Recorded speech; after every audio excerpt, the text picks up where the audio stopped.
lot o pobl mewn rownd y lle yn gweud mae rhaid i ni newid. Y doctor, y bank manager, y boi lawr y bowling alley. Be ti'n meddwl sy'n gallu bowlo mewn flip-flops? Ydy shoes clown yr un anyway. Mae pobl yn gweud i fi, mae rhaid fi hala llai o arian. In your fucking waffled pants. Yna fe, a'i aros mewn suspended animation, yna fe. Fi'n safio ffortiwn yn hyn. Mae rhaid i ti stopo hifyd.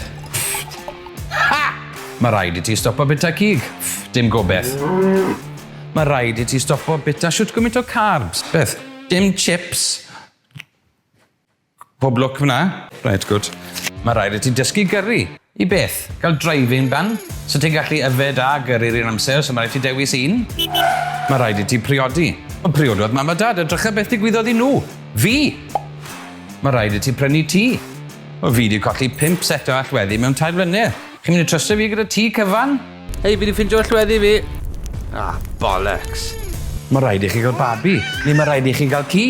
Na! Ti'n beth sy'n rhaid i fi wneud? Mae rhaid i calon fi pwmp o gwad rhwng corff fi. Mae rhaid i fi gael vitamin C, neu gael sgyrfi. Eto, mae rhaid i fi bod neis i bobl. Mae rhaid i fi edrych ar ôl iechyd meddwl fi. Mae rhaid i fi gael cwsg o fewn 11 dydd neu byddai'n marw. Mae rhaid i fi gael dŵr o fewn 3 dydd neu byddai'n marw. Mae rhaid i fi gael bwyd o fewn 8 dydd neu byddai'n marw. Mae rhaid i fi checio mewn gyda mam ar y ffôn 2 waith yr wythnos, neu bydd hi meddwl byddai i di marw. Reit, fi off. Dwi'n mynd i'r pet shop i prynu babi.